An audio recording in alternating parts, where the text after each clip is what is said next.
Hello, everybody, and welcome to an evening edition of Discussions with a Theist. I'm your host, Drew, with the Atheist Reformation.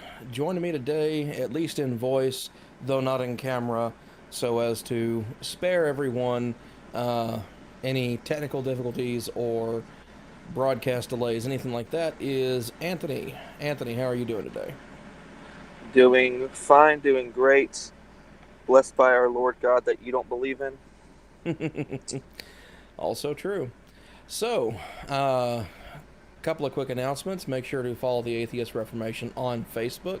That is facebook.com/the Atheist Reformation. You can see everything uh, that we do there. Admittedly, it's not that much, but my co-host Harry has now taken over as a media manager for that particular venue. So we may see some more content coming that way. That is at least nonpartisan as when it comes to religion. Also, please remember to like, comment, and subscribe. And always, if you're going to subscribe, make sure you hit that notification bell icon. That's going to let you know when we have upcoming content that's going to be airing soon, as well as whenever we get the Happy Science little mini mentory completed. That'll start getting posted one episode per week until all episodes are posted.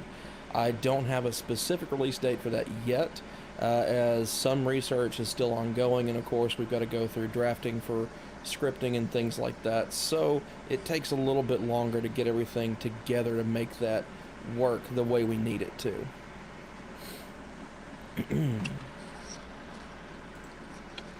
All right, so as I announced a little earlier today, this episode rather, this is Discussion with a Theist, and we're talking about presuppositionalism today. So, Anthony, why don't you go ahead and introduce everybody to what presuppositionalism is and your particular bag on it? Well, presuppositionalism is a form of Christian apologetics, and it was popularized by a man named Cornelius Van Til. He was a professor of apologetics at the Westminster Theological Seminary, and Cornelius Van Til, he was a native of the Netherlands. He was a member of the Dutch Reformed Church, um, and his particular apologetic methodology was driven mostly by his theology. Cornelius Van Til was like I said, a Dutch Reformed theologian. So he believed that our system of apologetics needs to reflect our theology, not our theology um, reflect our apologetics. So he had an opposition to uh, forms of evidential or classical apologetics that were really popularized by men like Anselm of Canterbury or St. Thomas Aquinas. Um, so his apologetic method was mostly uh, based on the Bible, um, presupposing the validity and the truthfulness of the Bible, and that's where we get the title presuppositional apologetics. Of course, men like Scott Oliphant, who is currently the professor of apologetics at Westminster Theological Seminary, does not like that term. He likes the term covenantal apologetics because our apologetic methodology, like I said earlier, reflects our theology, not the other way around. So it has been carried. The tradition of presuppositional apologetics has been carried on and further expounded by men like Greg Bonson, John Frame, James Anderson over at Reformed Theological Seminary, K. Scott Oliphant over at Westminster Theological Seminary, and you have popular street apologists such as Cy Tim Berkenkate and Jeff Durbin that are taking this apologetic methodology, simplifying it, and putting it on the street. And there are many different camps of presuppositionalism. Of course, you have Van Tillian presuppositionalism, Kantian presuppositionalism, um, uh, and many other different types of presuppositionalism. You have men like John Frame who are not strict presuppositionalists, but also include different types of classical argumentation. So there are many different camps to presuppositionalism.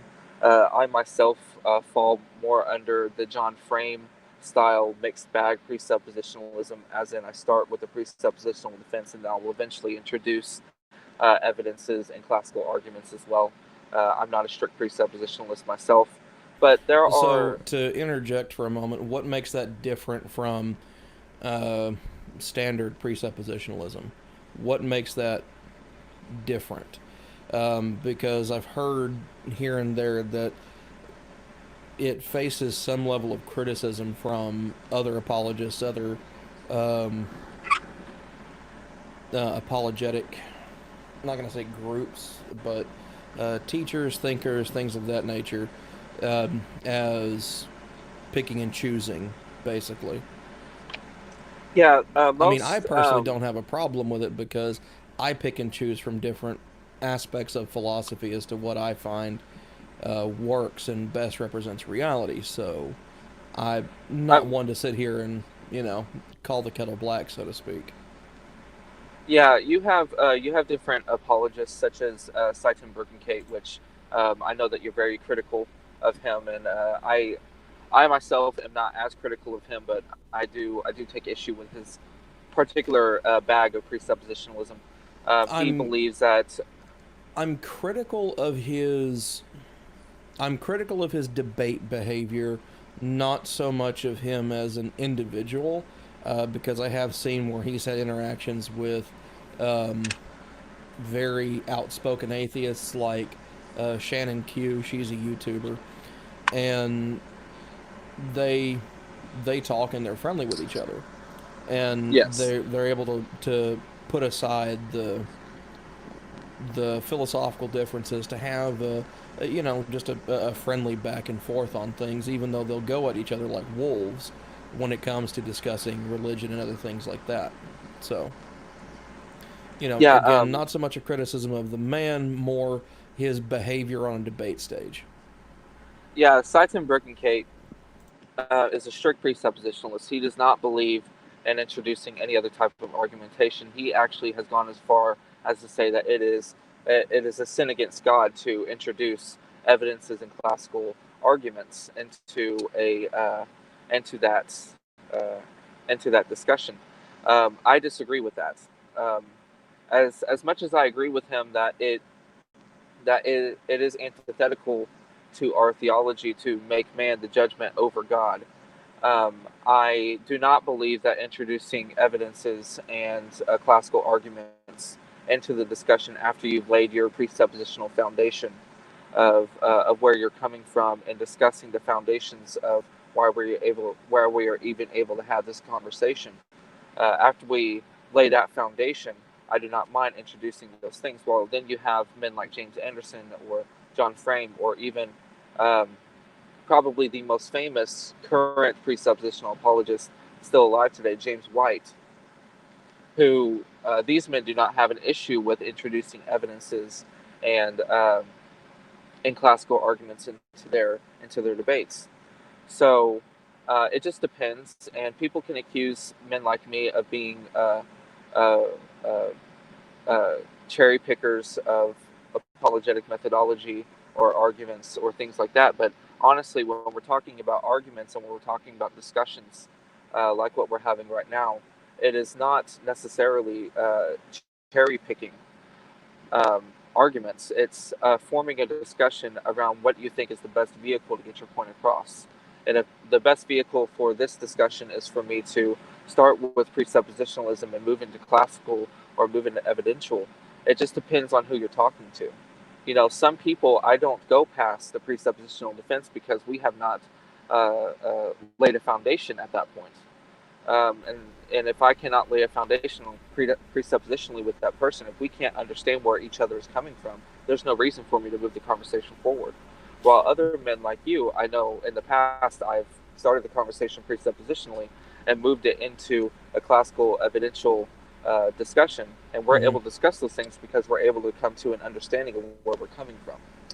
So it just depends on the person. Okay, so to kind of get into the weeds a little bit here, and this isn't necessarily to nitpick over any particular thing, But Okay. a question that I've always had is what makes a presupposition different from an assumption? Well, a because presupposition. because they seem to be used interchangeably. Like, for instance, if I go into a discussion with someone and I want to talk about philosophy, there are certain assumptions that I have to make. I have to assume that we're not both brains in a vat, as Cyberg and Kate is famous for constantly bringing up. I also have to assume that reality is real, that I'm talking to someone who is rational, or at least until that's presented otherwise. So, to me, an assumption and a presupposition are really kind of the same thing, to at least to a certain degree, as to how the term is used. Well, a presupposition and an assumption, they are synonymous with each other, at least as far as the English language goes. I don't have an issue.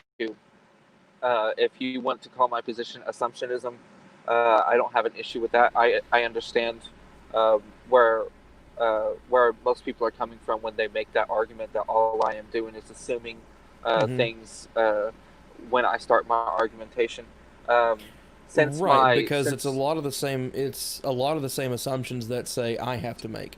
We both have to make similar assumptions before starting a discussion, and then Yes. eventually, and your argument is entirely based on, or at least a core presuppositionalist argumentation is entirely just based on. Okay, we all make these assumptions. I put forth that to make these assumptions, you have to make one additional assumption that God is real for all of this to happen, for all of this to make sense. And it seems to me at least a bit like putting the cart before the horse. Because Yeah, yes, and we have all these assumptions that we make, but these are assumptions of things that we can, at least to some extent, make some observations about, with the exception of yeah, course, and hard solipsism. yeah, and as Matt Dillahunty most famously put it, um, uh, he constantly accuses us of violating Occam's razor, and I understand. I understand that argument. I really do. Um, and in apologetics, and especially in the Christian realm, I classify myself as a historic Christian.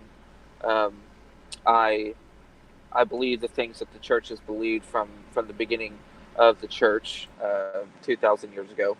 Um, and apologetics has been around as long as the church has. One of the books of the Bible that was written within the first century of Christianity is an apologetic manifesto against the Jews, the book of Hebrews.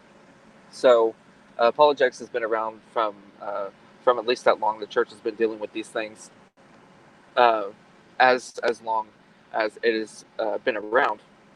So I can't personally um, say I have an answer for everything, but um, when it comes to presuppositionalism, we start by assuming the authority of the Bible, assuming that the Bible is true, at least as far as the doctrine of salvation is concerned. Um, of course, there are several theologians that disagree and say that there are historical and geographical discrepancies in the Bible, and I'm going to let them deal with that and have their argument. I personally believe that the Bible is true in its entirety, but we don't have to get into that today. Um, but I believe that the Bible is sufficient to for all things pertaining to salvation. So that is my starting point, and I am assuming that there is a presuppositional argument for the validity of the Bible, um, Well, give us an and example there of are that. there are. I personally am not studied up in that particular line of apologetics. There Okay. are men who are much better suited. I can give you their names. James Anderson at Reformed Theological Seminary. Mm-hmm. Um, Dr. James White has done many debates on the truthfulness of the New Testament account of Jesus. Right, He's including a a debate with Dr. Robert Price, if I remember correctly. he In fact, did, and that was actually a very they've done several back and forths. I think they both gave each other a tie or something at the end of the show.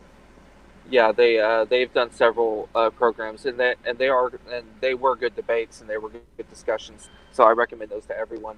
no matter what side of the coin you fall on. They're both very good. They're both very cordial to each other. Um, and there are several others that we can put in the show notes, and I can send those names to you um, if that's something that you would like me to do. Sure. So If somebody wants to check something out that somebody has, I'm happy to drop a name in the show notes. Definitely, if nothing else, to get Dr. Price's name out there just a little bit more, even though he's rather prolific already as he is. Yes, and I personally like Bob Price. He seems like a very great man. I would love to have this conversation with him one day. Um, I and from can what I speak from understand, experience.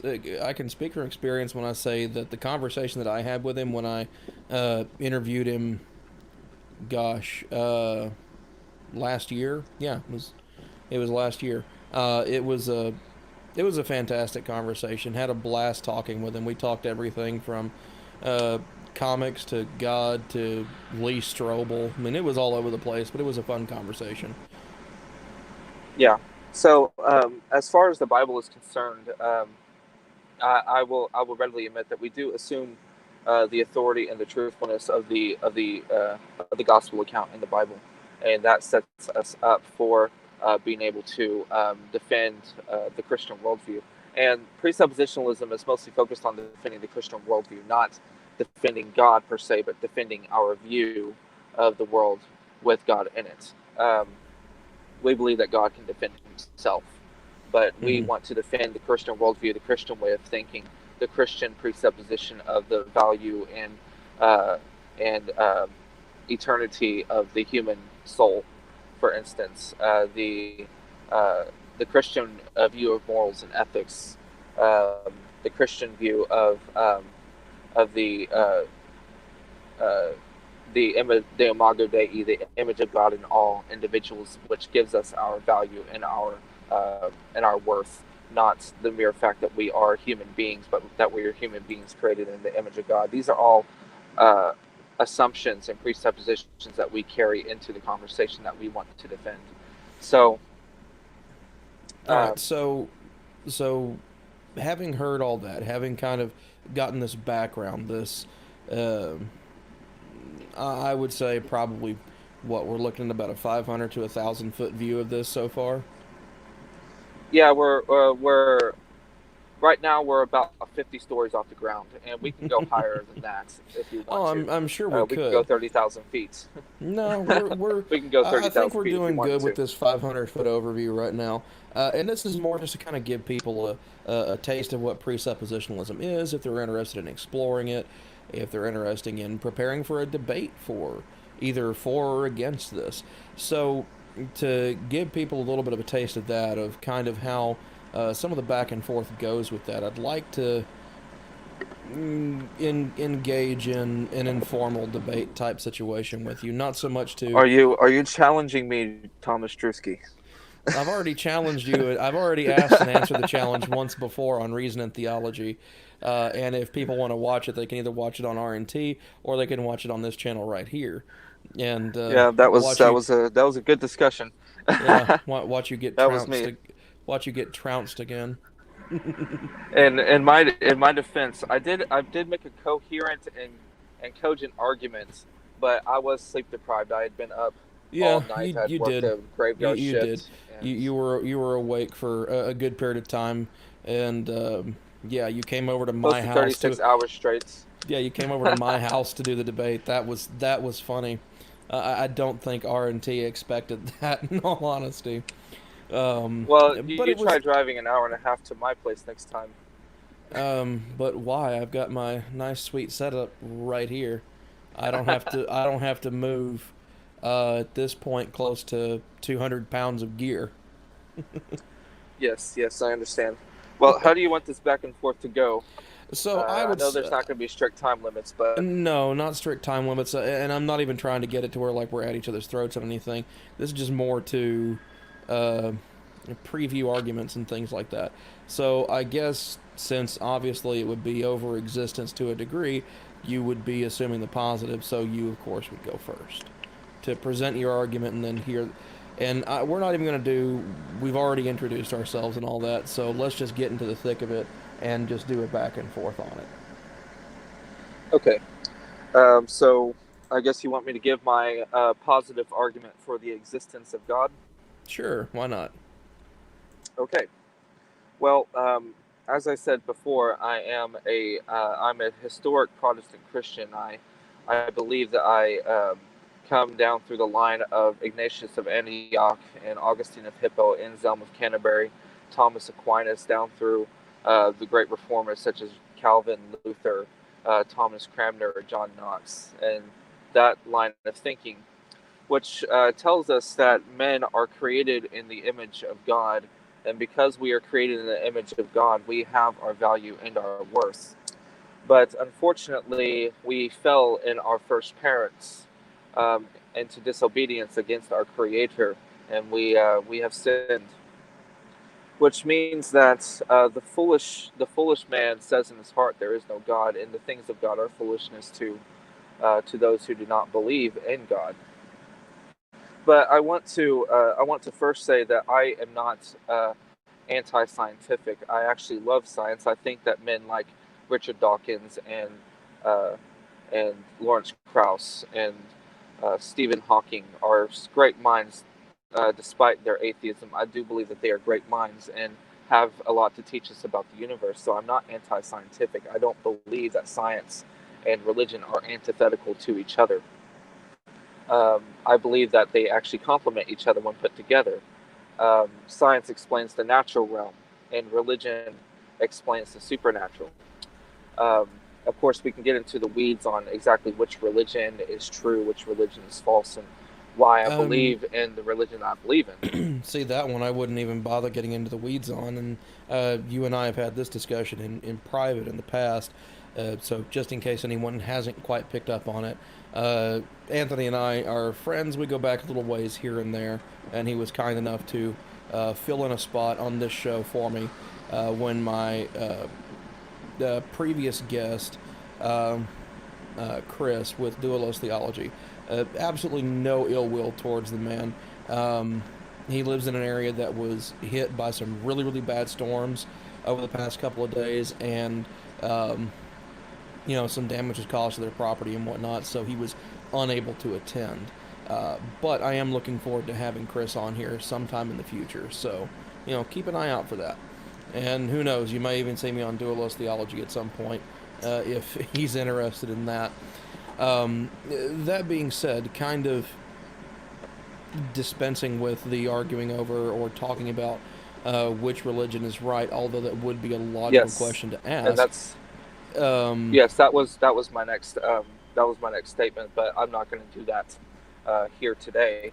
Right. Well, I was going to explaining the reason why I would personally gloss over that or ignore it is because when we get right down to it, it's you have an assertion that God, that your particular worldview best explains the supernatural anything, and we can't demonstrate that anything supernatural even exists, let alone that an explanation will be needed for such a thing. That's where I would stop at that point personally, because to me, even as an atheist, once we get into the weeds on talking about which religion did this, that, or the other to whom or whoever, it's already a lost discussion, because now you're arguing the semantics over a point that hasn't even actually been decided at that moment. And so to me, to move forward, that seems pointless. Yeah, and that's why I said from the onset that science and religion are not antithetical to each other. Science explains the natural realm. Religion attempts to explain the supernatural. And I don't believe that there's any one person on the planet that understands God completely or fully or has every point of religion correct. And that's an age-old situation that man has been trying to work out since the first religions came around in the world. And when it comes to my particular faith, there was a period where I had to search out skepticism, and I had to search out religion and see if I even wanted to still be a Christian or not. And so when you really think of it logically, um, what gives us the foundation for what we believe about mathematics, um, or science, or the laws of logic, or the laws of the natural realm. What gives us the ability to even understand or comprehend those things? And I posit that when it comes right down to the logical necessity, um, let's say you get out of bed in the morning, you swing your feet over the bed, and you touch the floor. What makes you think that you're not going to float to the ceiling? How do we know that the future is going to be like the past? And through continued And this is something testing. that many, and also the continued reliability of the senses. Yeah, this is something that many great skeptical and atheist and naturalist philosophers have been positing, is that such as David Hume and Bertrand Russell, which are both two magnificent minds in and of themselves. I have read some of their works, but both of them have pointed out, and they're not the only ones, but they're the most famous ones, have pointed out that if you don't have an explanation to why the future will be like the past, then really you're engaging in circular reasoning, and that we as human beings need to find a reasoning that is not circular and not illogical. And that's where I would kind of break from people like Russell, and I think even Daniel Dennett at one point had said that at one point in time. Yeah, he was just repeating Hume's argument. Right.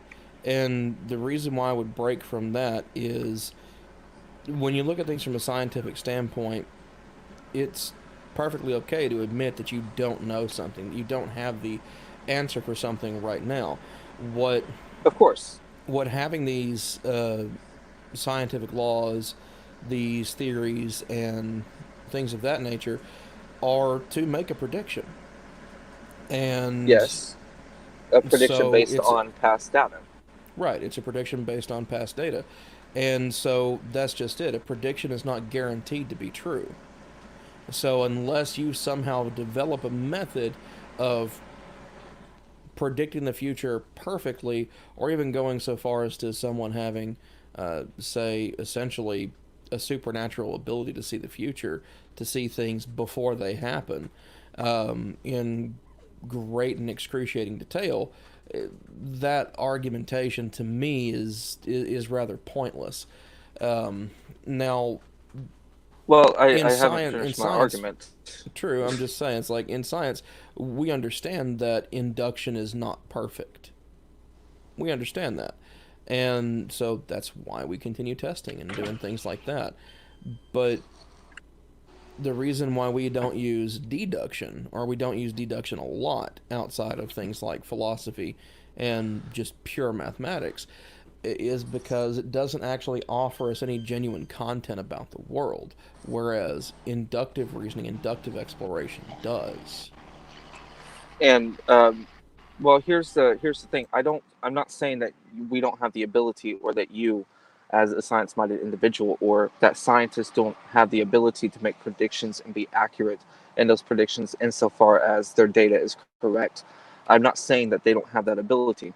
I'm saying that forming a whole worldview based on induction without having something to anchor that induction is inherently circular and illogical.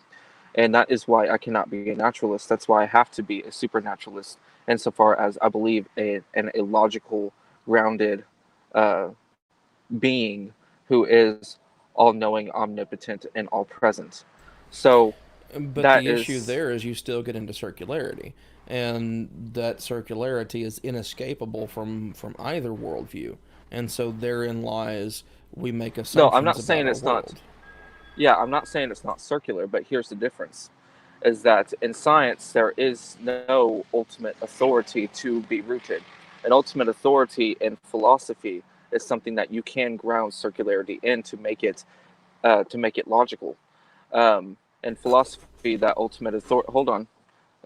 In science and philosophy, that ultimate authority is something that can appeal to itself, to ground to ground an argument in itself, because it is the highest possible authority in that argument, that you cannot appeal higher than that, and that is the only logical form of circular argumentation.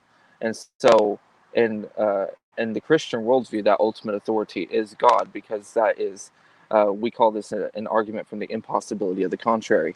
That ultimate authority is God, and God is the only possible argument that would be able to suffice when it comes to a circular worldview, such as the Christian worldview. And I will admit wholeheartely that the Christian worldview is circular, but there is an ultimate authority that philosophically grounds our worldview in a possible scenario. Well, no, actually, and I'm not saying that you don't even have that. What you have is a fallacy of special pleading, in which you ground your worldview and then call it something that it's not. You're trying to call it logical when it's not. The status of the circularity hasn't changed. Can you explain how it would be illogical with the presence of an ultimate authority? With the presence of an ultimate authority? Argument that is circular in its reasoning is, by definition, illogical. Just because you ground it in some ultimate authority of which you don't present any evidence for, that's just special pleading. Like I say, it's just another fallacious argument, and it's generally treated as such. But here's the thing: it's an argument from the impossibility of the contrary. If I show that your worldview, as I just did, period. Hold on. Let me finish the sentence.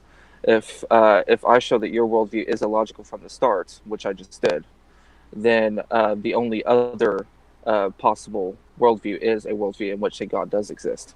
So if your worldview assumes that the future is going to be like the past, and as many other philosophers have pointed out, that is circular reasoning with no possible anchor to ground it in, then it is illogical from the start. Now I will grant to you, I will grant from the start that before we get into whatever you're granting, you may not have. Before we get into whatever you're granting here and there, we have to address something. Okay. We don't assume the future will be like the past when it comes to science. If we're testing something, we make a prediction. A prediction is an educated guess, essentially. We use all the information that we've compiled up to this point, and we make a prediction. And we say, okay, we predict that when this, and this coalesce or do whatever, then this should be the outcome. And then we can test that. That's not an assumption.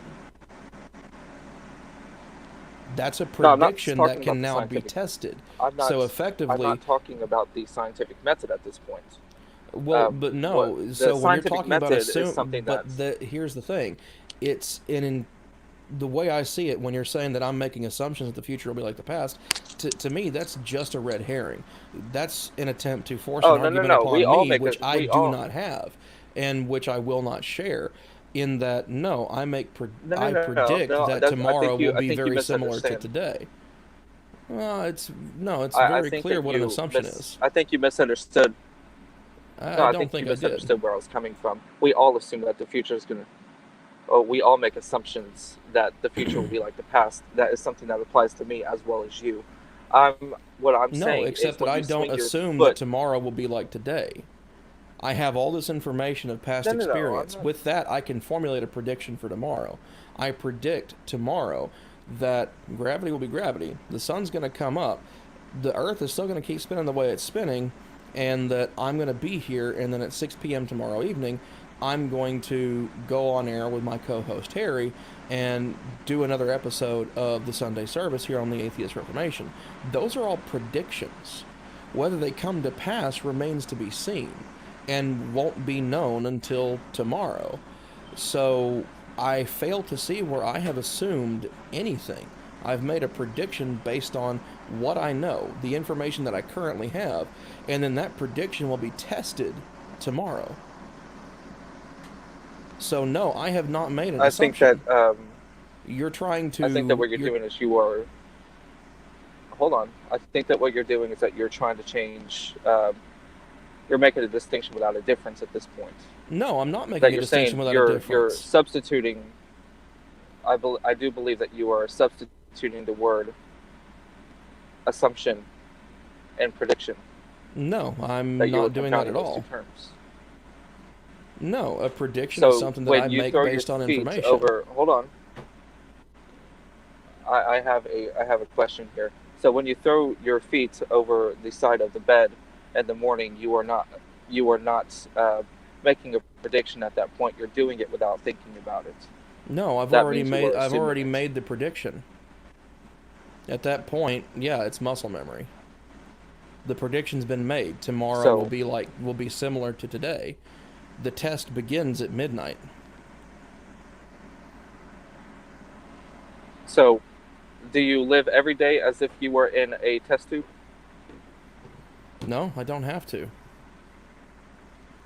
Again, So it does not make it an you assumption. go throughout your day. You go throughout your day um, predicting things. You don't go throughout your day with your muscle memory and your body assuming that things are going to react the way that they always do. Muscle memory is not an assumption. That's the thing. Muscle memory is muscle memory. That's effectively something that you've ingrained into your muscles as a secondary reflex, and so that's your muscles acting without direct input from the brain. You're talking about just a spinal synapse at that point. So, talking about muscle memory and calling that an assumption is ridiculous. And so, to make an assumption, that's And here's to take it upon oneself. I'm not taking it upon myself that tomorrow's going to be like yesterday or today. It's all this information has led up to this point. Tomorrow should be much the same. If something's different, well, that's something I can test. and Hopefully, so maybe. my conclusion from this exchange is, and I know that you're going to disagree with me on this, but that you are making a distinction without a difference in this particular realm, which is fine. I've talked to many atheists who don't actually have the same methodology as you, and I think you are very unique in this in the YouTube social media atheist community, in that your philosophical methodology is a mixed bag, just the same as my apologetic methodology. So we're both kind of unicorns in our perspective fields here. Um, but I've talked to many atheists who agree with much of what you have already repeated in this exchange, and they will admit to me that they do live their days assuming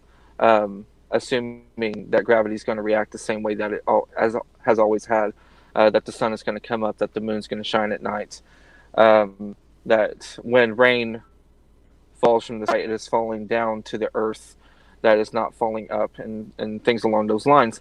And they will admit to me that those are their assumptions that they Okay, carry that's great. They can make assumptions. into their That's days. simply just So so that's where it becomes an issue of talking about the words. No, I have not made a difference without a distinction, because to make an assumption, to assume, is very different than to have a prediction. Because if you assume something, you're taking something as granted as true.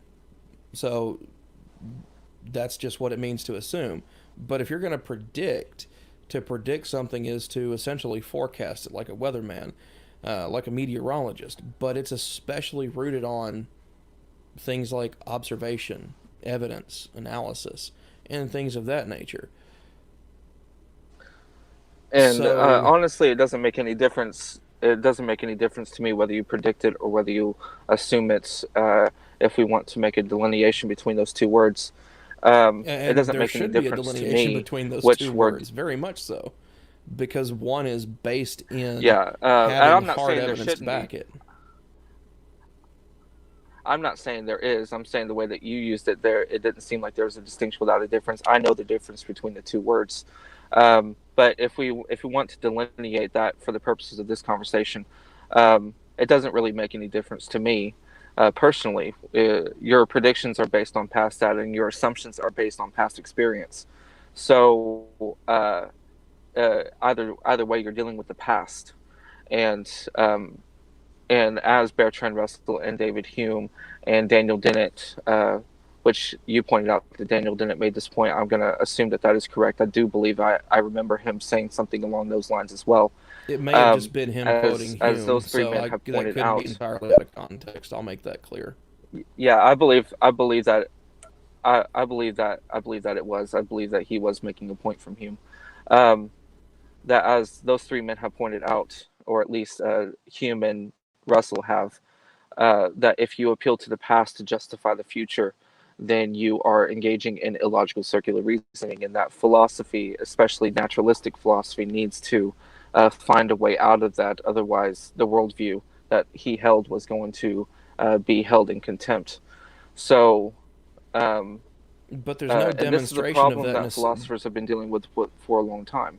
The issue is there's no demonstration of that necessity. I will. It is because you're appealing to past events to justify future events that have not yet occurred, and that's inherently circular. If you appeal to the past to justify the future, that is a circle that that you cannot get out of without something to anchor that particular view in. Right. At which point, what you have done, or what presuppositionalism has done, is insert a deity for which it cannot and has not demonstrated to exist to any degree. That's special there pleading. is no demonstrable alternative.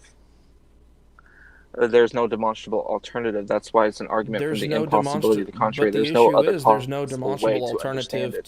There's no demonstrable alternative to my worldview. That's the issue. There is, like, you've stated an alternative. That doesn't make it true. And you have no way of showing mine is not true. And you have no way of actually demonstrating mine to be false. My point is not to demonstrate your worldview to be false. The point is to demonstrate my worldview to be true. If you're saying that your worldview is true, due to I a do not tell possibility of the anyone that they don't contrary, have the right to believe what they believe. If you let me finish, since this is still my show, last time I checked, if you're going to assert that yours is true due to the impossibility of the contrary, saying that nothing else could possibly be true, you have to have a ready way to show that those others cannot be true. That they cannot be. That they can't work. First I want to. Because at that point, you're assuming. Express my apologies. I did not mean to disrespect.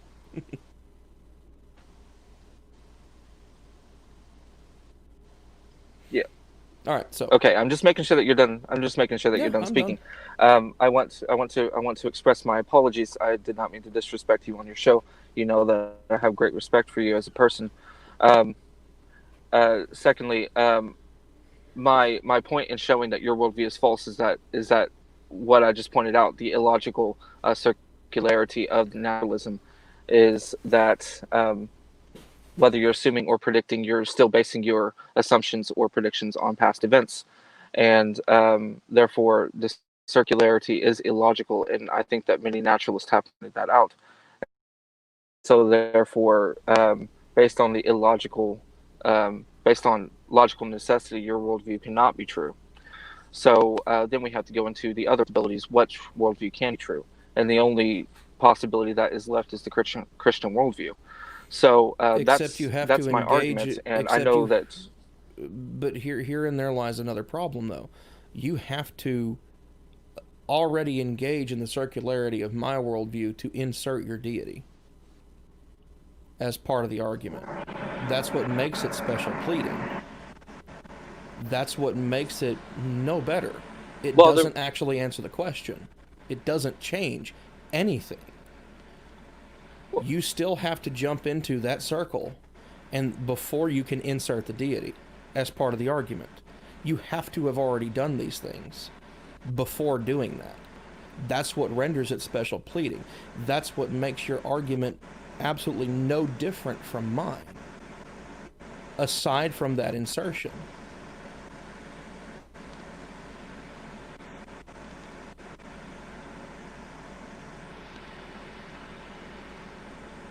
You're trying to jump in the ring and add a corner to it. Have you got cutting off? Can you still hear me? Yeah, I can still hear you. I'm getting some wind noise, though. What's the last thing you heard me say? Okay. I think I heard everything. It's just that it got a little bit choppy there for a second. Okay. And yes, I agree with you that we do have to jump into the same ring that you are in. Mm-hmm.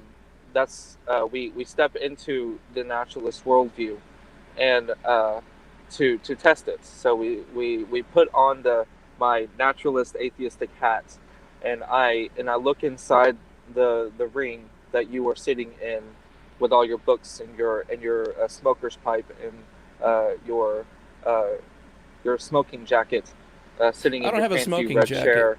I don't have a smoking jacket, but I do have a Reading pipe. Picked it up at Renfrew Bertrand last year. Russell.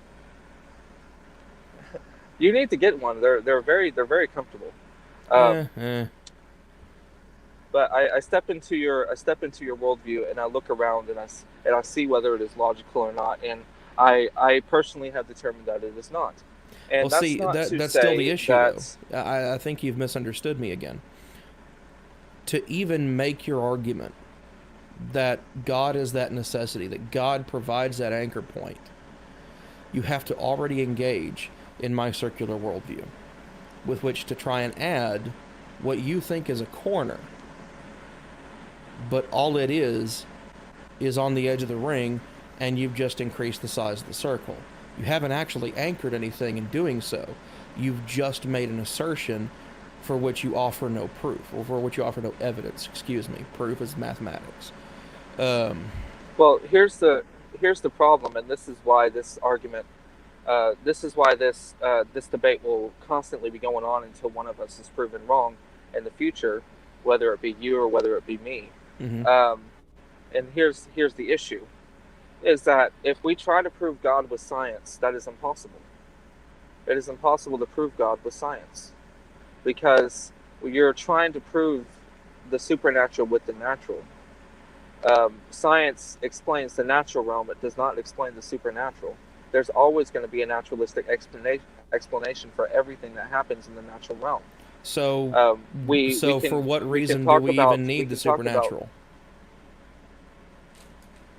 Well, for the same reason anyone needs the supernatural.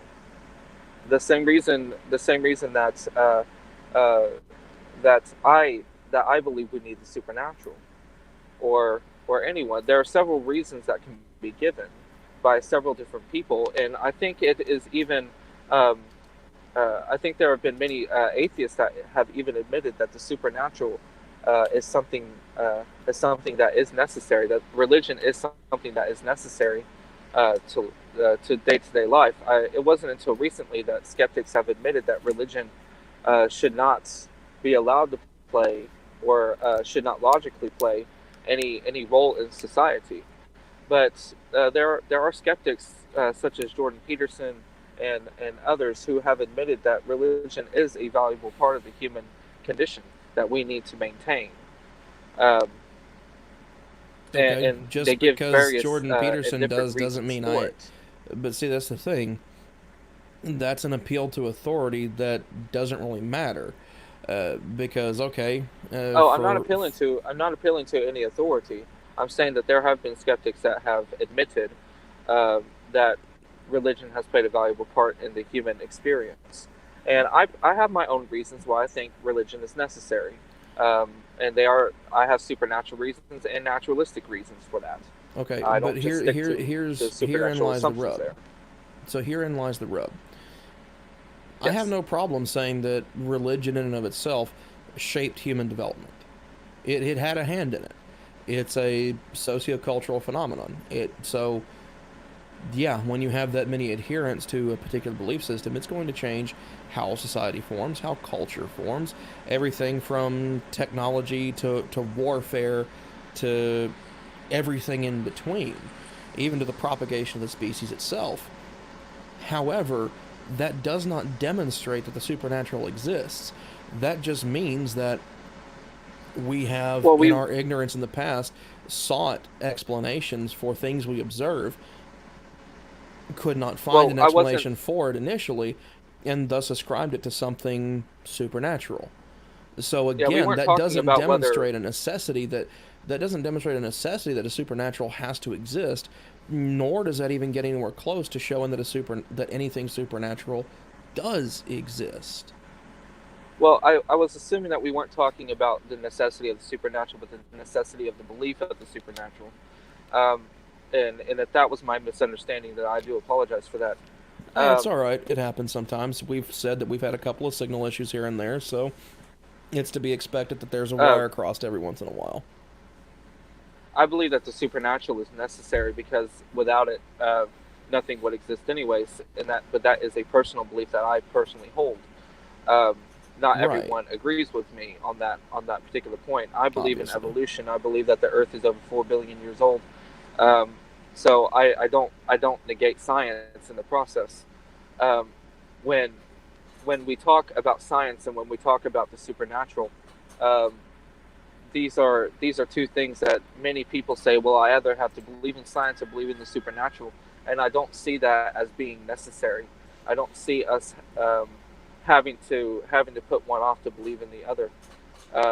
John Lennox is a very popular mathematician, scientist, and Christian philosopher who has done lecture upon lecture on this point, and I recommend those lectures to him, to the audience. Jordan Peterson is a skeptic who has made the same point that John Lennox has, so I recommend him as well. I don't, and I've already admitted that men like Lawrence Krauss and Stephen Hawking and Richard Dawkins and other great men of science who are skeptics and outward rejectors of the supernatural. Lawrence Krauss himself is an anti-theist. Yes. Who much say in that, the same vein as Christopher Hitchens, though Chris Hitchens was way more well-spoken. Yeah, he was way more well-spoken and not as obnoxious, in my opinion. Lawrence Krauss is a very obnoxious anti-theist, in my opinion. Though I don't know. Hitchens had his sides to him, but I'm going to pause right there for a moment and say hi to everybody that's tuned in. We've got 4 or 5 people watching right now. My younger brother and cousin, Belle and Matt. Thanks for tuning in, guys. Also saying hi to Nate and KCA Randy. KCA Randy's become a bit of a regular around here, and so I'm always happy to see when he pops in. Nate, hope you're enjoying the show, and hope to see you back again later on.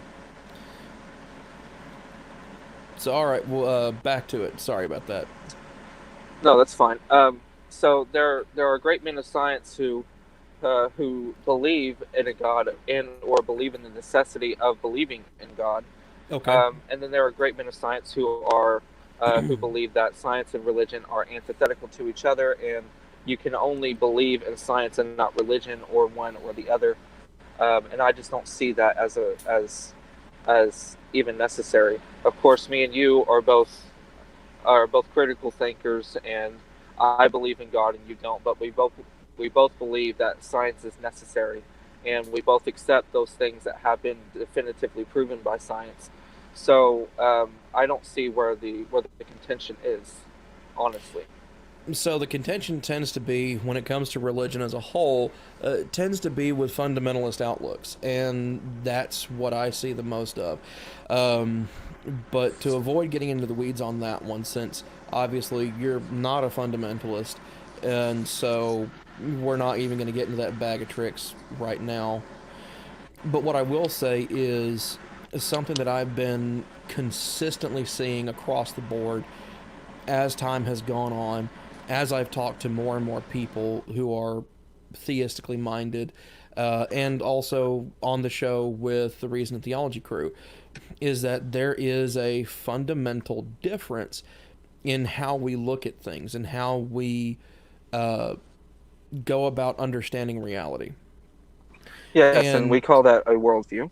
Right. So, and here's my take on this, is that from not necessarily the atheistic worldview, but from any not explicitly theistic, or at least one that doesn't start with theism, we kind of look at things in reality from the bottom up.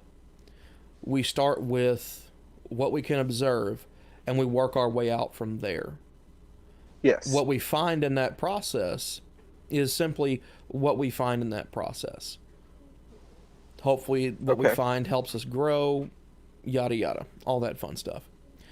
On the other side of the coin, on the flip side, you have the theistic way of looking at things, which is it starts with the deity and then everything else flows forth from there. And that's more of a top-down way of looking at the world. And Yes. that seemed to work for a while until we started getting into things like science and we started to see the issues with that top-down looking at the world, in that sure, it could give us what we think, what we assume is certainty, but it doesn't actually give us any content. It doesn't really tell us anything about the world. It can only tell us what we can logically assume to a certain degree.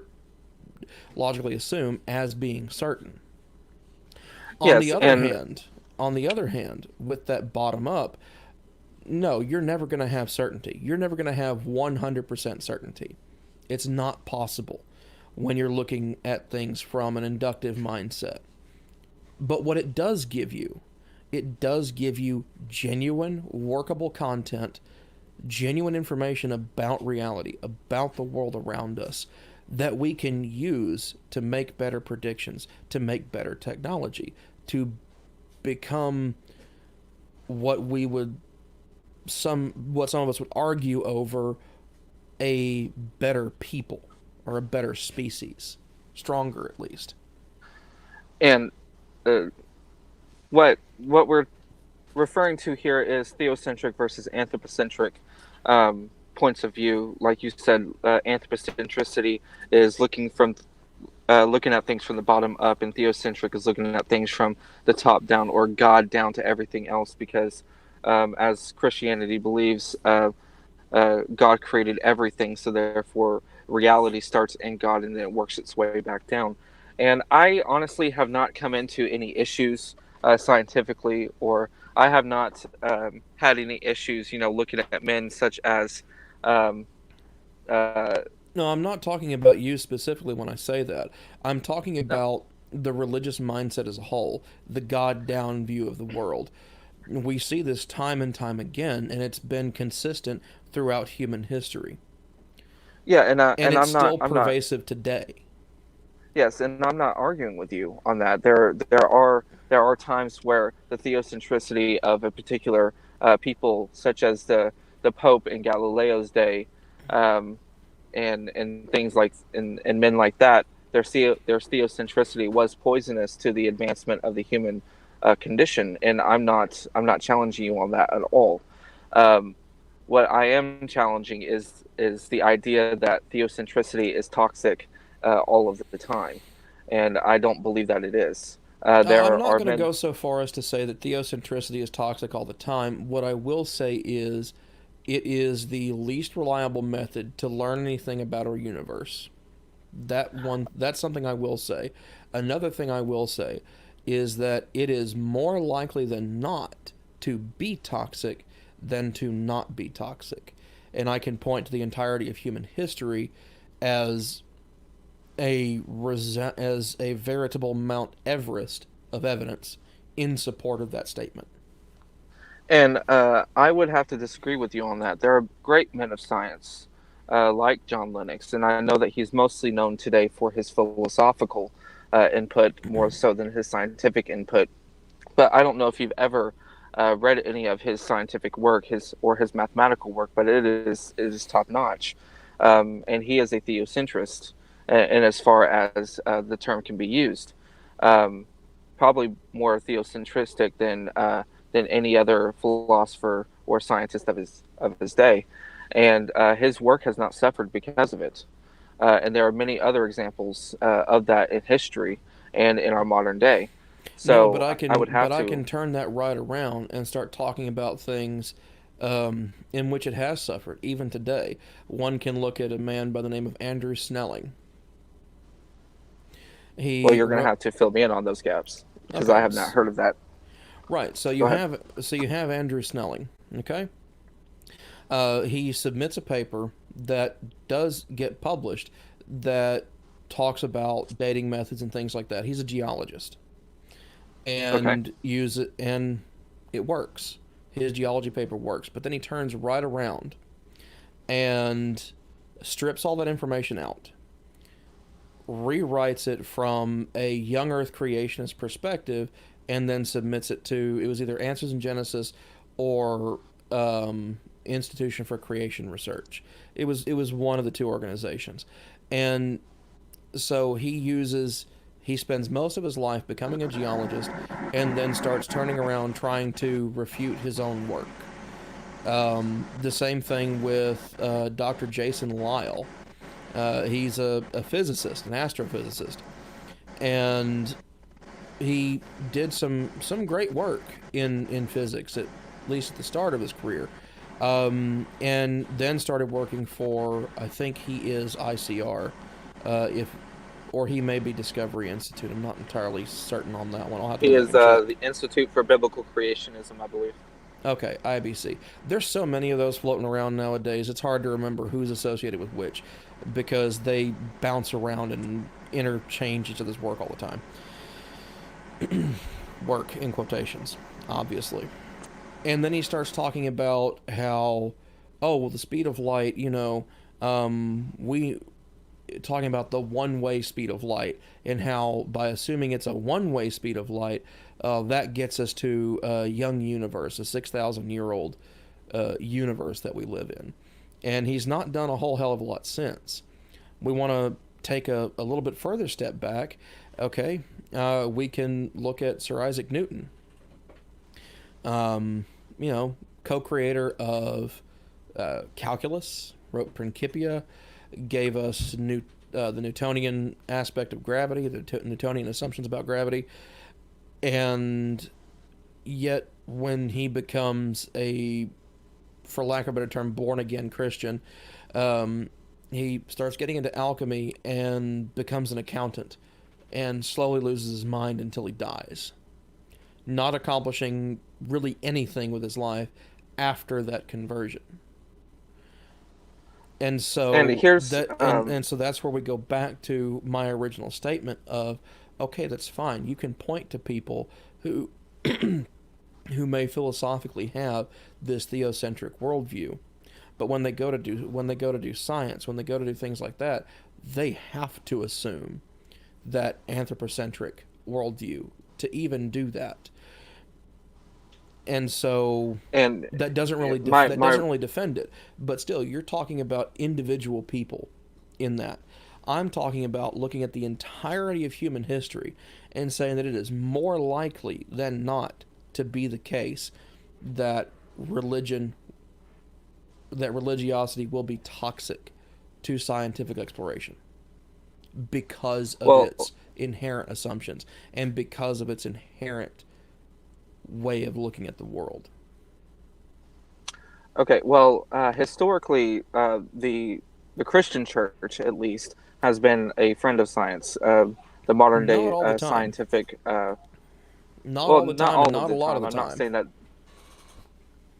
I'm not claiming that it was perfect, but the Christian church historically has been one of the top sponsors of scientific inquiry. And there are issues in that history. Of course, I'm not admitting perfection on the Christian church's part, but historically, the Christian church has been one of the top promoters of scientific inquiry. Number two, every example that you brought up were men who were. I would say they have been a venture capitalist when it comes to scientific exploration, provided it agrees with them. Remember, there was always the assumption, you go back to Carolus Linnaeus and his taxonomic classification of life, in that he started that venture to show how God did everything. And then he came to the conclusion that man was not specially created, that didn't happen. Not in the way that's described in Genesis chapter 1 and 2. But to try and save that worldview, he engaged in the cognitive dissonance of separating primates from man into the genuses of Homo and Pongo to preserve that worldview. And he did so. I mean, you're speaking about one example here. When it came to that's men fine. like Sir Isaac Galileo Newton, Galilei, Tycho Brahe, Nicholas Copernicus, Charles Darwin. I mean, yes, the list is long and storied, and anything that challenged geocentrism for 5 centuries at a minimum. Yes, and I don't disagree with you.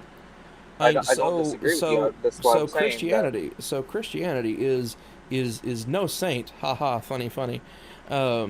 In all this at all. In fact, it's not been a great friend to science very much. Sure, it's kicked some funding here and there and yon, but it tends to only focus on the things that it wants to focus on. When it says, "Oh, we helped do that," okay, Gregor Mendel. That's something. And there's not a whole hell of a lot aside from that. Like, we can point to a few here and there, but we can't point to very many. Yes, but we can point to a lot more that they actively persecuted for challenging the worldview. Do remember that the Vatican today still has an observatory. There are several church-sponsored scientists in the world today that are doing good work. Okay, I didn't say that was an issue today. Okay, it's not anymore because they can't get away with trying to stifle that. Not like they used to. I'd like to finish my point that I was making earlier. That when it comes to men like Sir Isaac Newton, and his Principia Mathematica, and other things like that, we look at men like Isaac Newton, and we look at men like Galileo Galilei and guys like that who did believe in God. But Sir Isaac Newton wasn't driven crazy by believing in God. He didn't abandon his work because he started believing in God. He abandoned his work because he became an opium addict. Not too sure it was opium. I think he was drinking mercury therapeutically, supposedly. It could have been that too. He was an alchemist, and he was an alchemist before he became a theist. Anyways, he was driven to theism by alchemy. If I remember right from reading his memoirs. Yes, I do believe so, and I'm not going to challenge that. But men like Jason Lisle, and I forgot who was the other man. Andrew Snelling. Who was the Snelling? Yes, those are both young Earth creationists, and I have a serious issue with young Earth creationism, and it's only fundamentalist evangelicalism, and mostly just here in America, that actually has the view of young Earth creationism. It's actually rather new view on the it's actually rather new view on the horizon. I can point to several examples in church histories of very, very famous minds that most of us will be able to recognize, such as Basil the Great, Ambrose of Milan, Augustine of Hippo, and several others in the West and in the East that actually believed in several different theories of the universe, but most of them being old Earth, and that was in the first few centuries of the modern millennia. So that was before the religion as a whole had grown to the proportions where it could actively control things. And now we saw the whole super young Earth creationism nonsense. Yeah, it was fairly old Earth all the way up to around the 16th or 17th century. The whole young Earth creationist crap mostly came out of Bishop John Usher, with him counting back the begats and all that other nonsense. Yes, and he arrived at approximately 6,000 years, somewhere give or take. Yeah, and that's assuming in the grammatical sense that Genesis was trying to give a reliable history, and it's pretty definitively proven through literary analysis that Genesis was written in a more poetic form of the language. So it was not trying to give a historical account; it was trying to give an allegorical account, at least as far as Well, literary and also specialists are considering that the concerned. language died for several centuries before Yes, and we had becoming to revived. recover. Right, we had to Yeah, we recover a had. lot of things, and on top of that, we don't actually really have any examples of the mathematical system and the numbering system, so we can't actually make any assumptions based on that. And for Yes. someone to do that is kind of hilarious in all honesty, and I generally have fun with young Earth creationists for the most part. Though I will say one thing, my cousin Belle, she jumped in saying, so that would make Jesus a vampire. No, not a vampire, a lich. Go through and look that up, and you'll understand on that one. There's a whole like D&D fan theory based on that, which I thought was hilarious. It was really well thought out. I've actually run across it, yes. And here's the situation, is that if we take everything in the Bible literally, then we would be much like the Roman Catholics. And yes, I understand they are the largest Christian group on the planet at this Mm-hmm. current moment, though I think Eastern Christianity is quickly catching up with them. More people are converting to Eastern Christianity than to Roman Catholicism um, uh, per capita per year. So that's something to keep an eye out for anyone who's interested in denominational growth patterns. Um, the Roman Catholics take the interpretation of John 6 that you have to eat his flesh and drink his blood. Right, Literally. and that's where we get transubstantiation from. Mm-hmm. Yes, and I have no issue with a theory of real presence in the Eucharist for those Christians who might listen to this. I have no issue with a literal theory of Christ's presence, and that's actually a historical view. But when you come down to Aristotelian categories and Platonic categories to explain exactly how that takes place, that the substance of the bread and the wine are transformed literally into his literal body and literal blood, his corporal literal body and literal blood, and you have to form an entire philosophical category around that, I think you've taken it too far. Personally. Yeah, so we're gonna avoid getting into the whole substance, essence, and energies distinction. So we're gonna go ahead and table that one for now. Though I would very much like to revisit that in a future episode. That it's a subject that I've become quite fond of as of recently. Okay, well, maybe we'll try and bring something like that up with Reason Theology. I think that'll be more their bag, and see if you get in with those guys, since at least 2 of them are Catholic. Well, 3 off the top of my head that I know for sure. So they might have some interesting takes on that. I think every current host of the show is Roman Catholic. As far as hosts, there's 4. There's William, Elijah, Eric, and Michael. But then you also have a lot of contributors on there, like they have an Islamic imam or scholar that comes on there. Also, historically, I am their John Protestant. Ramsey. Historically, I'm their Protestant contributor, though we haven't done a show with them in a while. True. But anyways, before we get any further into this, we're hitting about the 1 hour and 15-minute mark. So, you want to do closing? No, we're not doing closings. This is just a discussion, like I said, back and forth. Anybody who wants to ask questions, go ahead and start putting them in the comments down in the comment section or the chat feed, and I will get to as many of them as I possibly can. So throw them at me, as many as you want, and we'll try and rocket through them and see how we do. So anyway, back to our discussion.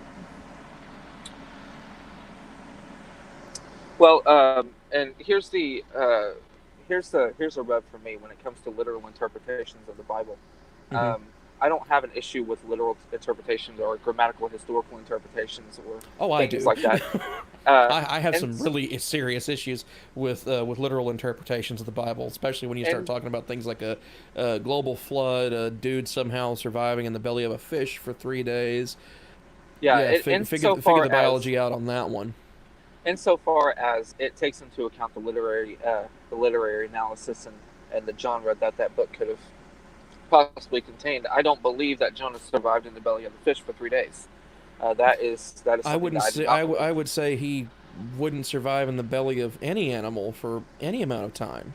Exactly, and that's why I don't believe in that particular theory. That's actually a rather modern theory, anyways. I believe that Jonah died, at least as far as the narrative is concerned, um, and that is a prayer that was written on behalf of Jonah. Okay, interesting take on that one. That hold on. Insofar as the narrative is concerned, there's more to it, but that's all I'm going to get into at this present moment. Okay. We might do a whole show just on Jonah, see how that goes. That would be interesting. I would like to very much to do that. And Global Flood 2, that should be fun. I think you've done an episode on Noah's Ark, haven't you? A little bit of one.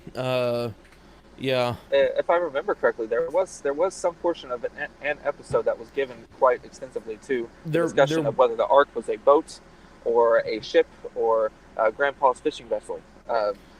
Yeah, that was one of the Sunday service ones where Harry and I got way the hell off track. Yeah, I remember but that. no, I would very much like for someone who believes that a literal global flood happened to come on this discussion show with me at some point. Yeah. Keep looking, because I'm not that guy. Oh no, I know you're not, because I've already explained the physics to you, and yeah, I think I might be the one who changed your mind on that one. You are not the one that changed my mind on that one, though. No, it was evolution that I changed your mind on. Yes, you were the one that convinced me of evolution. Yeah, that was several years ago. We're one step closer.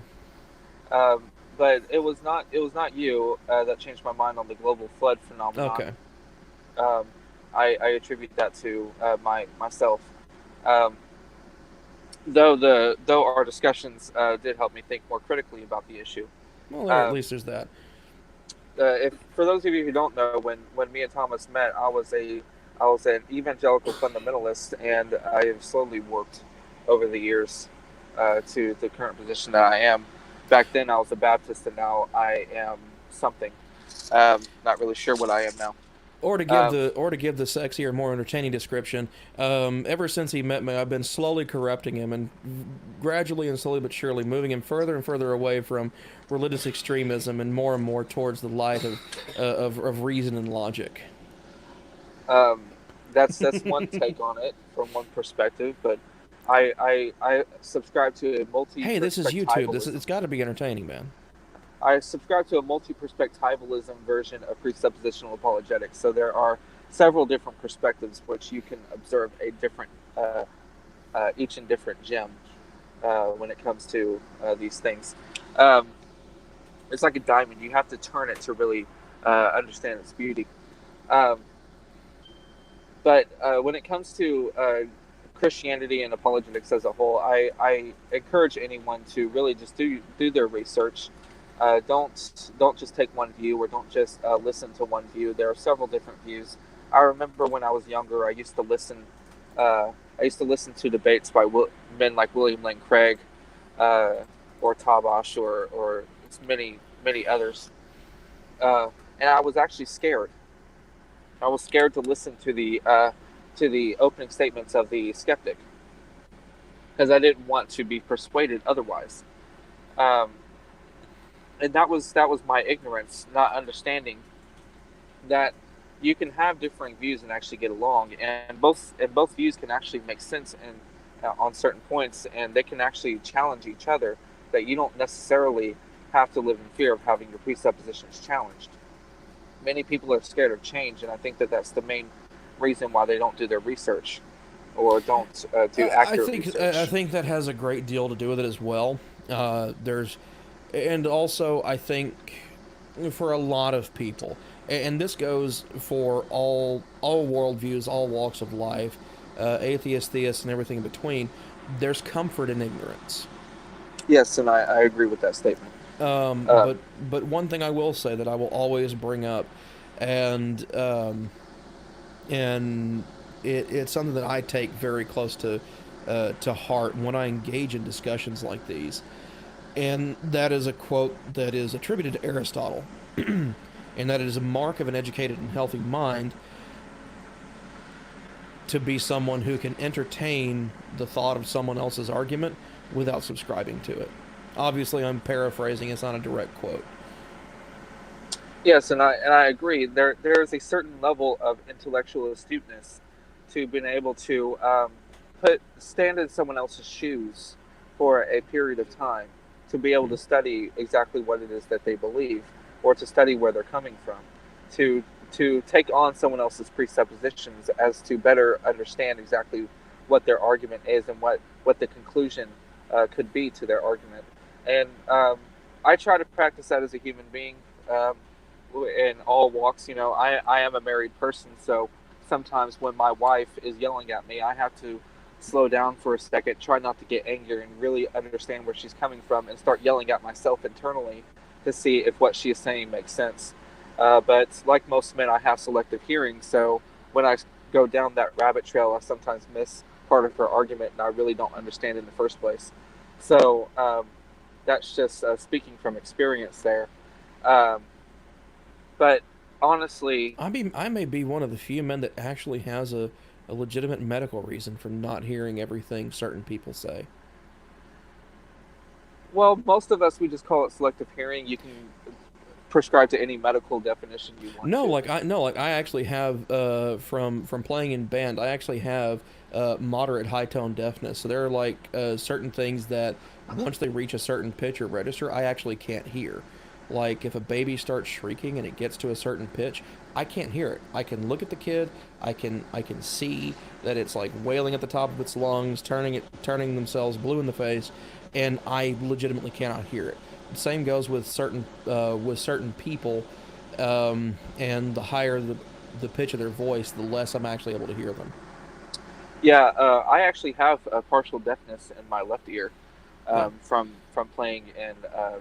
uh, playing in musical uh, groups, such as starting in high school band and moving into When a I trumpet did. blasts in your ear, it's kind of hard to retain all you're hearing. Yes, the majority of it did come from high school and college But band. anyways, out of all that, back talking about the worldview, so we can kind of get to any questions. I haven't actually seen any questions pop up yet, but now is the time to ask them. And Matthew, I am an adult. Thank you. Who is he insulting you? No, Here? he's just being a goofball. That's Oh, my younger okay. brother for you. I didn't know who Matthew was or anything, but That's just my little brother. He's I was being a about to, goofball as always. yeah. If you're okay with it, I am. But I was about to unload on them Nah, on your behalf. nah. Um, Don't worry about that. If there's something that needs to be addressed, rest assured I'll take care of it. I'm just that much of a bastard. that's okay. That's okay. So, honestly, the Christian worldview, from my experience, um, you don't have to subscribe to strict fundamentalism to be a true Christian, and that is something that I am constantly told that I am not, as if I don't believe every word of the Bible, Mm-hmm.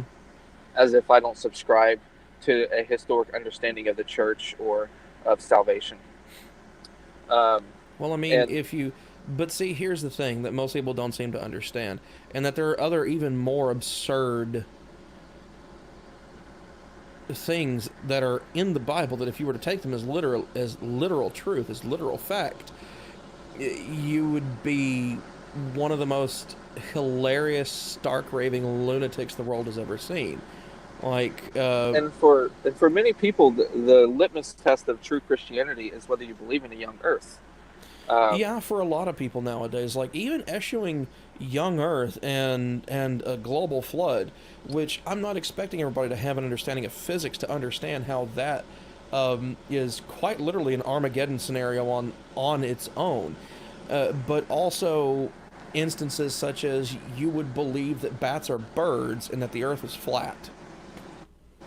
yes, and If there you are were to take several. everything in there as literal fact, you would have this cacophony of wrong surrounding and buzzing your brain nonstop. Yes, and there are several people who do subscribe to a theory of uh, of biblical interpretation that would allow them to say that the Earth is flat and that the moon landings were a conspiracy and all of this stuff. And that's the same camp that probably believes in lizard people and that we are visited by aliens every third Monday of every month or something like that. Quite And it possibly. But I will say this. If you hear of one or if you know one, send them my way. he wants them on the show. Yes, I do. He wants them on the show. In fact, And I would love to find a person on out there in the world, and I'm convinced that someone out there like this exists that holds to the literal account that every single word from Genesis 1:1 all the way to the last word of the last verse of Revelation believes every bit of it as being completely and absolutely literal. And I would like to have a discussion with that person, because not because I want to ridicule that person or anything like that. I want to engage with that individual. I want to see how they defend those views, and to what degree are they likely to change their mind, if it's even possible, or if they've subscribed so extremely to that fundamentalism that they've essentially trapped themselves mentally, and as such have completely, to some extent, seemingly dissociated from reality at that point. so But anyway. so in conclusion, at least to my side of the argument, Mm-hmm. I don't think that you have to subscribe to a absolutely literal interpretation of the Bible to be a true Christian or to have a Christian worldview. Okay. In my opinion, there are several people who are not even Christians that subscribe to a Christian worldview, and that they borrow from our worldview to understand our morals, and are willingly happy to say that that is the case. I'm not saying I'm not making the Seitzen-Bergenkay argument at this point, like many people thinking I'm making. No, these people intentionally subscribe to a Christian worldview because they're perfectly happy to do so, because they do believe that it is a worldview that can hold water, without subscribing to a belief in God. So I think that there are many benefits to the Christian worldview, and I think that the Christian worldview was fundamental in building up the Western society that we know today. One great mind of Western thinking, Augustine of Hippo, in his seminal work, The City of God, is one of the works that inspired the individualistic hermeneutic that we all carry throughout our lives, that of personal responsibility and things along those lines. When it comes to governments and common law and jurisprudential culture and things like that, it was Augustine of Hippo that was one of the foundational building blocks of Western society, that was able to inspire Western society to do that. And he was a Christian bishop in Hippo in North Africa, and he was an amazing thinker, and he's actually the man I named my son after.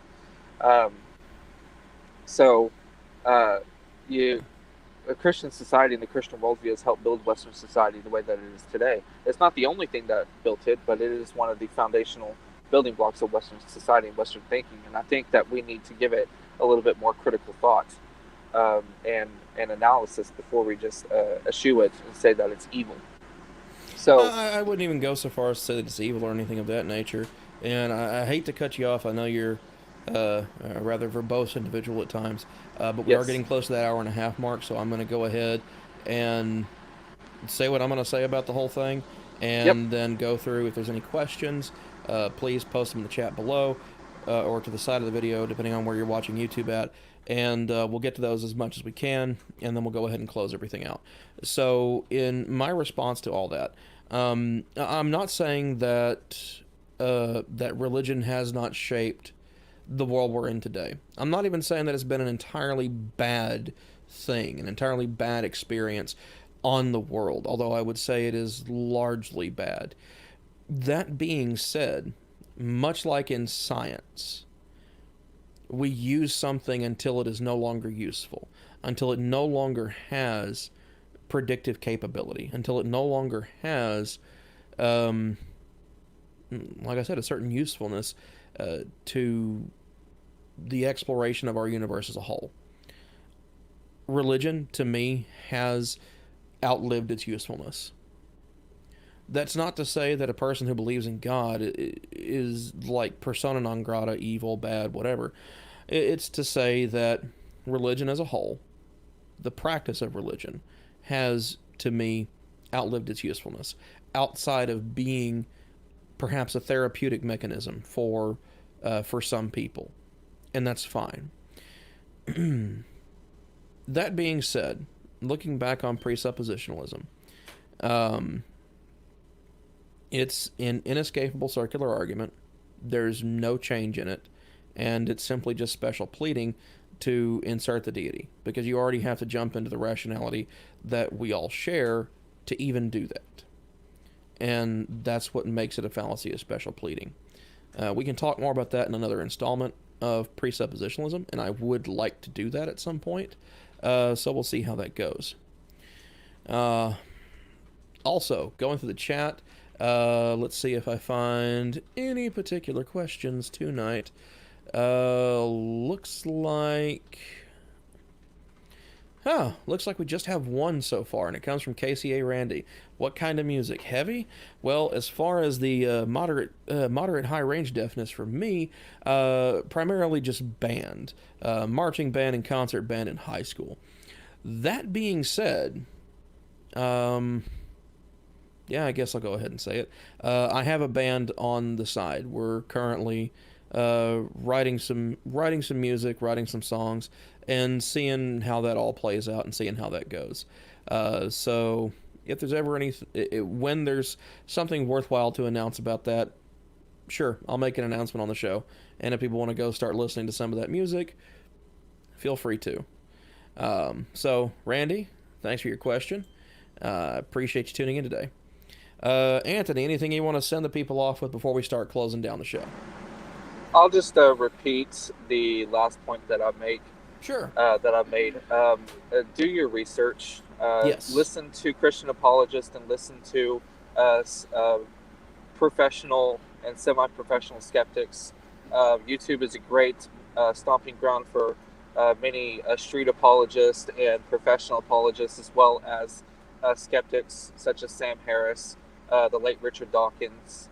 Not Richard Dawkins, the late Christopher Hitchens. The current Dawkins not hadn't died yet. the current not late Richard Dawkins, and Lawrence Krauss and others. So the internet and the YouTube especially is full of material that you can go to. I have actually since sold my apologetics platform, handed it to someone else. So I no longer. Yeah, I no longer run the Reformed View. Oh, okay. Well, I had that down in the description, so. Well, if you can edit it, it no longer belongs to me. I don't want to. All right, yeah, sure. I'll edit that later. No worries. I don't want to take credit for someone else's work now. But I mostly gave it up because I am pursuing my master's degree now. So, but I do highly recommend apologetics websites such as Alpha and Omega Ministries, Ligonier Ministries, and other apologetics, non-Young Earth creationists, though I cannot speak on behalf of the men who run these organizations. I think the majority of them are actually Young Earth creationists. But along the presuppositional route, there are plenty of good men out there, despite their Young Earth views, that will be able to give a coherent argument. So there are Christian apologists who agree with me. There are some who disagree with me, but at least do your research. You never know what you're going to find, and I think it's a healthy way to exercise the noggin. Okay, so before I get into that, KCA Randy comes back with another question, and this one I'm going to say is addressed toward you, Anthony. Okay. And that is, how do you determine who are the real Christians? How do you determine that? Well, a real Christian for me. Do you bother with it at all? A real Christian for me is. Sorry, I almost dropped my listening device there. A real Christian for me is someone who holds to the Nicene faith, historically in 325 and later on with the Ecumenical Council of Constantinople, a creedal document was written by the Christian Church that establishes the parameters of Orthodox Christianity. Someone who believes in God, Father, Holy Spirit, as it was described, the Church as it was described, and baptism as it was described. It's not a very complicated creed of the Church, but someone believes those things and believes them wholeheartedly. I have no issue calling them a Christian. Now, there can be other disagreements, but as far as Orthodox Christianity goes, that's my limit. Okay. I don't go beyond that. All right. And Atheist Roundtable tuning in, saying, yo, hey, Atheist Roundtable, how you guys doing? Glad you tuned in, but you're kind of catching us towards the tail end of the show, so I do apologize. But, of course, as with every other live stream, every other show that I do, it will be available for watch immediately after we close out the show. So you can go back, rewatch the video as much as you want. We do blather on here and there, so prepare for that. It's kind of the name of the game. So to kind of wrap things up on my end, yes, watch apologists. Watch apologists for each and every religion if you want to. I have no particular beef with that. I do it because I want to see what their argument's for, because I want to... My ultimate objective is to steel man somebody's argument. I want to find the best possible version of it, and then I want to see if it holds water. I'm going to argue against that. I'm going to try to utterly destroy it. Not because I have any particular head in the game as to, like, disproving that a God exists. No, it's just that I want to see the best possible argument, and when that happens, knock it out, if it's able to be knocked out, and then move on from there. Same with any other form of argument, whether it's a scientific argument, whether it's a philosophical one, political one. I want to see the best possible argument someone has, and if that argument cannot stand, then I will probably at that point completely shelve that topic and move on as being a decided thing. Aside from that, what I will greatly recommend for most people is that there are free courses on philosophy and logic that you can take online. I'm not sponsored by anybody, so I'm not really going to drop any names or links. Just if you search for Free Philosophy 101 or Free Logic 101 online, you will find something that is workable and usable. And rolling things back as far as YouTube goes, jump on Carneades.org.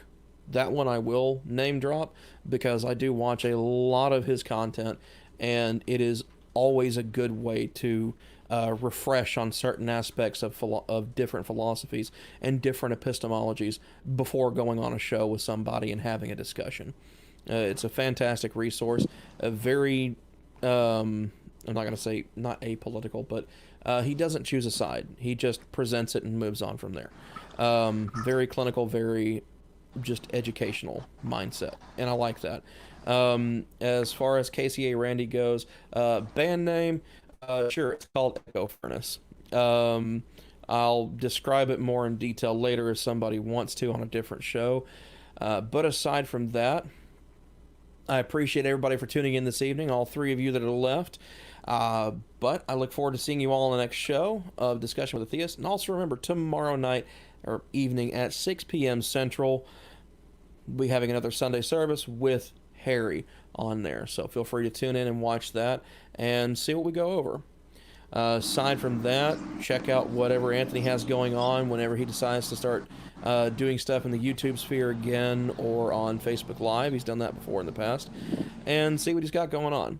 Other than that, thanks everybody for tuning in this evening. I am Drew with the Atheist Reformation.